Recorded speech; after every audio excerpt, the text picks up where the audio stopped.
তীব্র তাপদাহ যেন আশীর্বাদ হয়ে উঠেছে শস্য ভাণ্ডার হিসেবে খ্যাত কিশোরগঞ্জের হাওর অঞ্চলে। রোদের তীব্রতাকে উপেক্ষা করে বড় মৌসুমের ধান কাটা ও মাড়াইয়ের মহা উৎসব চলছে এই এলাকায়। বাম্পার ফলনে কৃষকের মুখে দেখা গেছে চওড়া হাসি।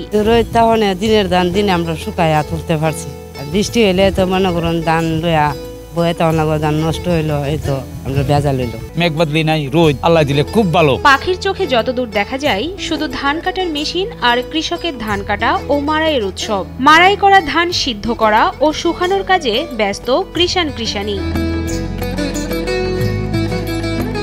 গত কয়েক বছরের তুলনায় হাওর অঞ্চলে এবার বোরো ধানের বাম্পার ফলন হয়েছে। কৃষকের মুখে তৃপ্তির হাসি ফুটে উঠেছে। আর এ কারণে উৎসবের আমেজ হাওর থেকে উঠে আসছে উঠোন পর্যন্ত। ভোর থেকে গভীর রাত পর্যন্ত এ উৎসবে সামিল হচ্ছেন হাওরের জিরানি থেকে শুরু করে জমির মালিক পর্যন্ত। এবার যে ফলন হয়েছে বিগত প্রায় 10-12 বছরের ভিতরে এরকম ফলন হয় নাই। ফলনও খুব ভালো এবং রোদের যে আবহাওয়া এত খুব ভালো, আমরা ধান শুকানো এবং সিদ্ধ দেওয়া সব কাজ সুষ্ঠু মতো করতে পারতেছি। ফসল কেটে সেটা গোলায় তুলতে বসে নেই হাওরের কোনো মানুষ।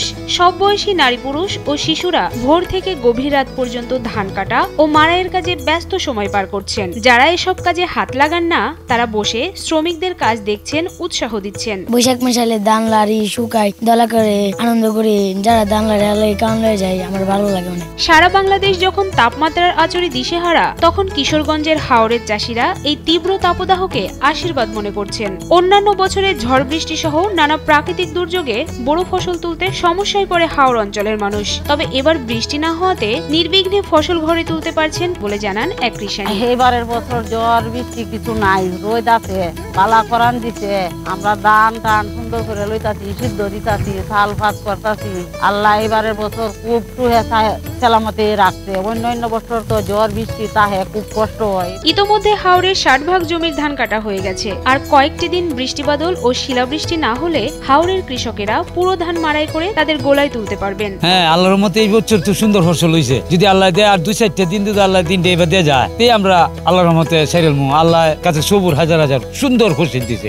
এবার হাওরের বোরো ধান কাটতে যন্ত্রের ব্যবহার বেড়েছে। পুরো হাওরে প্রায় 7 শতাধিক ধান কাটার হারভেস্টার মেশিন দিয়ে কাজ করা হচ্ছে। এতে কৃষকরা জমিতেই ধান কেটে বস্তায় ভরে বাড়িতে নিয়ে যাচ্ছেন। এখন হাওয়ারে আপনার এই ধান কাটার মেশিন আওয়াতে আমরা এই কেতের কাটতে দেলা বস্তা বইরে আমরা দিনেরটা দিন রোদ্র আছে, দিনেরটা দিন রোডের মধ্যে লাইরে আমরা সুন্দর করে শুকাই আর দিনেরটা দিন নিতে পারতাছি। বোরো ধানের বাম্পার ফলনে খুশি কিশোরগঞ্জের হাওর অঞ্চলের কৃষক। প্রতি একরে 100 মণ ধান উৎপাদন হয়েছে বলে জানাই তারা। আমরা এবছর যে সুন্দর ফসল আল্লাহ দিছে, তাই ক্ষেত একরেতে আমরা 100 মণ ধান পাইতাছি।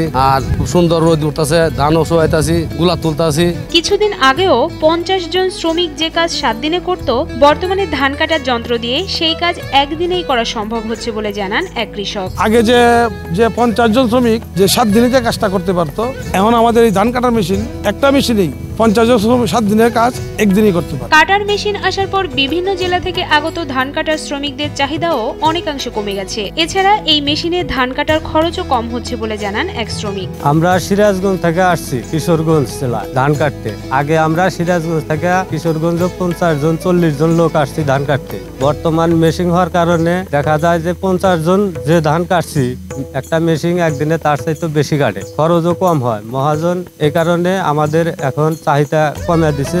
একসময় হাওরের ধান কাটতে অনেক সময় লাগতো। কোনো বছর ধান কাটা শেষ করতে 2 মাসও লেগে যেত।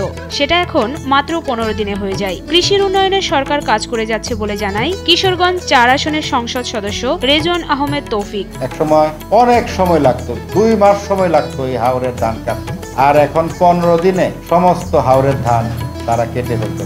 আসলে এই হাওরও যান্ত্রিক হওয়া প্রয়োজন ছিল, এটা এখন হয়েছে। আমি বর্তমান সরকারের মাননীয় প্রধানমন্ত্রী জননেত্রী শেখ হাসিনাকে এই হাওরবাসীর পক্ষ থেকে ধন্যবাদ জানাই। এই হাওরবাসীর পাশে উনি সবসময় দাঁড়িয়েছেন, এই হাওরবাসীকে উনি সহযোগিতা করেন।